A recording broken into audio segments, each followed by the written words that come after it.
Unlike the Lions defense, I am ready to roll. Let's talk about the game. Elbow, forearm, he's going to be down. The result of the play is a touchdown. And then the flag that was thrown on this was picked up.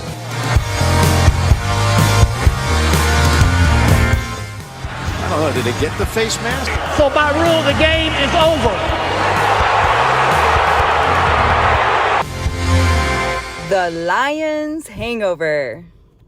Welcome, everybody, to the Week 4 episode of The Lions Hangover. I am Brad. First off, let me say thank you for watching on YouTube and listening on Spotify and Apple Podcast. I've seen a lot of growth over the last week, and I really appreciate it. So thank you, and thanks for subscribing and sharing with your friends, telling everybody about the show. The big story today is the defense, or lack of defense. So almost instantly, Seattle can do whatever they want.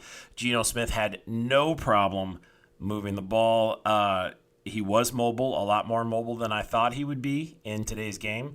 That still seems to trouble the Lions a little bit. A scrambling quarterback seems to be one of their weaknesses.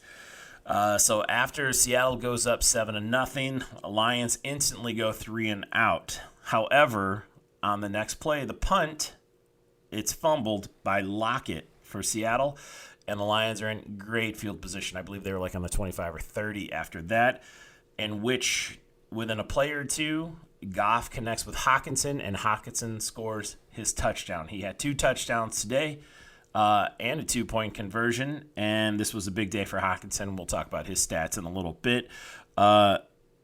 I'm looking at my notes, though, and just over and over, all it says is Lions defense is sloppy. Lions defense can't stop. They're on Seattle's second drive, they pretty much let Geno Smith walk into the end zone untouched. There's no pressure. The middle of the field was wide open, and he just ran it right in. Lions were not as lucky on offense. Seattle didn't have to punt once. Detroit punted 2 times, I believe. 2 times, and one of them was a fumble. So that worked out for us. I'm sorry. I guess technically they punted 3 times, but the second punt attempt was a fake punt by Jack Fox, and he throws for a first down. And it was a phenomenal first down. Jack Fox was 1 for 1 on his passes for 6 yards with a 91.7 quarterback rating.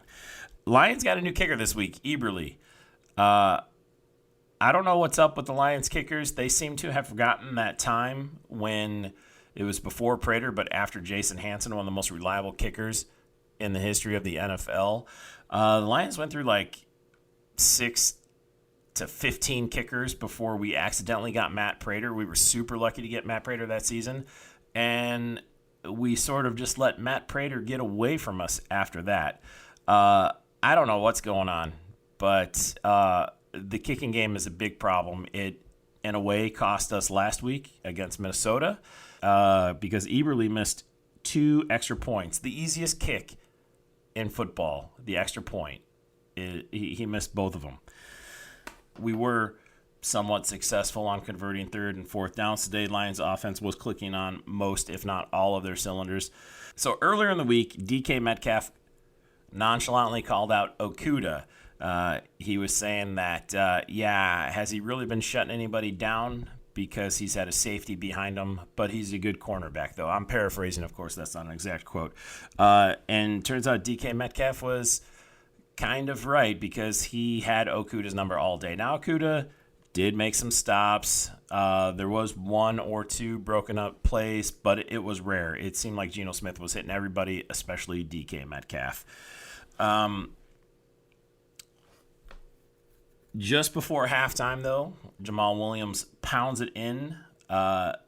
It's the exact scenario you want. You score right before halftime, and like I said, you come out of halftime and you get the ball. But at halftime, Seattle Seahawks are winning 24-15. And the first play of the second half, Jared Goff throws a pick 6. Now, I've seen Dan Campbell, he called out that particular play, and he said that that's the difference maker. and mathematically he's correct. You take that away, and it's a different ball game. But that's not exactly the case. Your defense gave up 42 points minus that pick six. So, well, let's say 41 with the extra point. So your defense gave up 41 points. That's not necessarily on Jared Goff. I'm not saying he played great. He played really well. I'm not saying that pick six was totally on him, because it was. And sure, mathematically, you take that away and it looks like we are the winners. But your defense at the end of the day still gave up 41 points. You're forcing your offense to do something that's pretty difficult, and you can't quite predict that you're going to score more than 30 points every game. And the Lions were lucky to score 45 today, honestly. But the kicking troubles weren't all belonging to Detroit today. They did get a much-needed missed field goal by Myers for Seattle. That kept the game close. And then just over halfway of the third quarter, the offense starts to wake up a little bit, and Jamal Williams breaks a 50-plus yard field goal, and Jared Goff gets the 2-point conversion as they're trying to make up some ground from the missed extra points. And then something weird happens at this point in the game. The Lions stop Seattle in a critical fourth down or critical third down, and they were going to hold Seattle to a field goal. And then the refs kind of get together and they converse for literally two minutes. And they say that they originally blew the previous play dead and it should never have happened. So therefore, Seattle's going to replay third down. Now, at the stadium, nobody heard a whistle. The play happened. Everything seemed legit to us and everybody that was around me. And it seems like if you have to talk about it for quite literally 2 minutes, maybe you didn't blow the whistle dead. That should be a quick conversation. That should be one ref saying, hey, I blew the whistle dead. There's no play. And that didn't happen. They spent so much time talking about it that it just creates a lot of doubt in my mind. And following that, the very next play after that, Penny scores on a 41-yard touchdown play right after that. 41 yards. Breaks it. Not even close to anybody tackling him. Penny finished with 151 yards, by the way, on 17 attempts. That's an 8.9-yard average. He also had 2 touchdowns. My man, Kenneth Walker from Michigan State, didn't do anything, and I'm going to quit calling him my man. He was such a powerful runner at Michigan State, and he is not doing anything for Seattle. So, not my man anymore. I really wasn't ever rooting for him. I just thought he was a good runner. So at this point, you think the Lions are dead. Like, that could be the nail in the coffin. That is a momentum killer. It's the typical official blunder. It's like the refs are trying to screw us. I'm sure a lot of the fans that were at the game were feeling that way.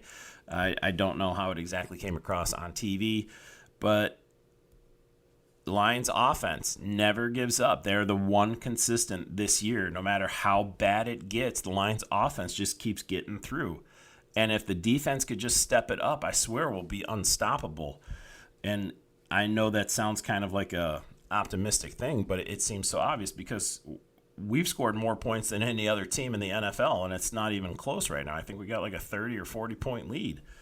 But Hockenson breaks it for 81-yard reception. It was insane. It was awesome. Hockenson had an amazing day. It was beautiful to see. He doesn't end up getting the touchdown, but he does get the 2-point conversion after the touchdown.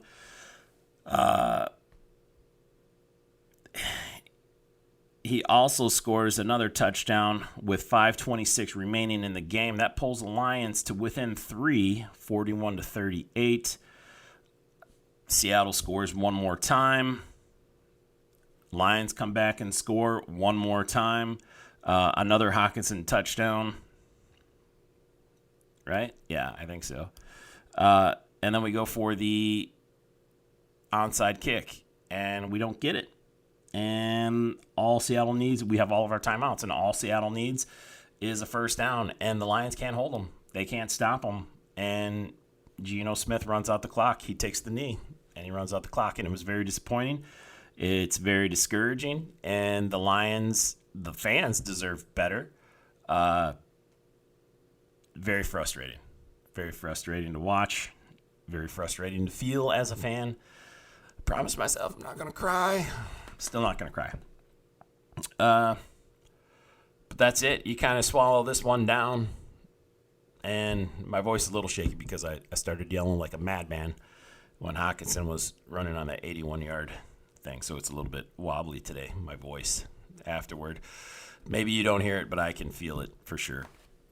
So Jared Goff did have a pretty solid day. He went 26 of 39 for 378 yards with an average of 9.7 yards. He did have 4 touchdowns today, throwing touchdowns. I believe that's his second game of the season where he had at least 4 touchdowns.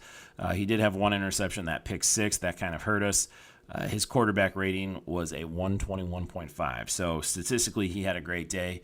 I didn't see many super horrible passes. Of course, you want the pick 6 back. But as far as his misses, it's pretty good. Like he's starting to hone it in a little bit, and I'm starting to have confidence in him. He's not the reason we're losing these games, and I don't believe that pick 6 is the reason we lost the game. Jamal Williams, he carried the ball for 19 times for 108 yards for an average of 5.7 yards. 2 touchdowns for him as well. He's the man. I like Jamal Williams. He's a funny dude, and he had a great game today. His longest was 51 yards. And then Craig Reynolds only had 2 carries today for 30 yards. But one of those was a 21-yard breakout. So, and then Hockenson, he had a fantastic day as well. Kudos to him, game ball, whatever. He had 8 receptions for 179 yards, 22.4 yards average, 2 touchdowns, his longest being that 81-yard reception. Not a touchdown, though. I think he made it down to like the 3rd or 4th or 3 or 4 yard line. Josh Reynolds had himself a good day. He had 7 receptions for 81 yards and 1 touchdown. Jackson had the other Goff touchdown. Cephas went out with a foot injury. I don't know what's going to happen with our wide receiver room. We definitely have depth there. Our offense is not a problem. Defense is the problem. Kennedy made his return from the practice squad today. He got 3 catches today for 54 yards, his longest being a 28-yard. And Khalif Raymond also had 3 receptions for 38 yards. So up next is the Patriots. Who knows if we're going to win? It's definitely a winnable game, but for the Lions, every game so far this season have been winnable. And the close ones, you can't just win the close ones. You got to put these teams away. You got to take control. Your defense has to step up. I love Aaron Glenn. I think he's a very respectable man. I think he's a great coach, but he needs to get this defense together. If this is the story in 4 more weeks, are we looking at a new coordinator switch like we did last year? Is he going to make it through the end of the season? How can you be giving up 141 points through 4 games? And the next closest defense is 115 points, so that's 26 more points that you're giving up. That's another football game in total. Teams score 26 points or less sometimes. And the next worst point-scoring defense, points allowed defense, is the Seattle Seahawks, who we just played. So if it wasn't for us scoring 45 points, that spread would be even bigger. So Aaron Glenn, he's kind of the one I'm calling out today, I guess. Last week it was Amani Oruwariye, he wasn't a problem today, but I don't think he had a great game as far as coverage goes. But then again, nobody's coverage did anything. Aiden Hutchinson, I think he's going to get some slack on this game, or some people are going to be upset with him. But I think Hutchinson had a decent game. He had some pressures. He had some tackles today. He's on the stat sheet. I mean, the dude's getting double teamed, not every time, but most of the time. It looks like, to me, the opposing offense is getting away with some holding calls. I think he's being held up quite a few times from what I see on TV and in person. I feel like they're always they're getting away with holding. He should be more of a presence, and you're not seeing it. So some of it is on him. He's got to work through that, and he's got to get off of his blockers, but he's got to shed those blockers. It's still I think he's doing what he can, and it's going to be interesting to see how the Lions respond when Pascal comes back in the next week or 2 or 3. Who knows when that's going to be? It should be soon. I think he's eligible to return now. Now that his 4-week IR stint is over. Anyway, we're playing the Patriots. I don't know if Mac Jones is going to play. He's got that high ankle sprain. He wanted to play against the Packers. He didn't end up playing. They did lose to the Packers. It sucks that we are going to be in New England. That's not actually a good place for us to play. It is a winnable game. My hopes are not up. This game today was like a season changer to me. I feel like the Lions owe us 2 games now. There's 2 teams that they're not supposed to beat that they should beat. So I think the Patriots were one that the Lions originally weren't going to beat, so they owe us this game, and they owe us the Dallas game after the bye week. That's how I feel about it. And those are 2 winnable games as well, but they're also on the road, so let's see how that goes. So the Patriots have only scored 74 points through 4 games, so that's pretty good. That means that their offense is not clicking. So this is going to be a good opportunity for our defense to gain some confidence, to gain some momentum. Fortunately, Matt Patricia is on the other side. He's part of that offense that isn't clicking right now, and we need to take advantage of that. There are guys on our team still from the Matt Patricia era, and this is their opportunity to sort of shove it back in his face and remind him that he limited their potential with his coaching ability. I'm not a big Matt Patricia fan at all. Kind of hate the dude. So this would be perfect for us to actually come out with a shutout. If the defense could pitch a shutout against him, that would be amazing. That's not going to happen, especially if Mac Jones plays. I know he's been struggling, but again, that's Matt Patricia's fault. He's just poison everywhere he goes. So other than that, that's it for me this week. I will see you guys next week after the New England Patriots game. Hopefully it's a victory, but have your aspirin ready just in case it's not. Ice packs, whatever. Be prepared for a loss. Hopefully that's not the case. Thanks for watching. Thanks for listening. I'll see you guys later.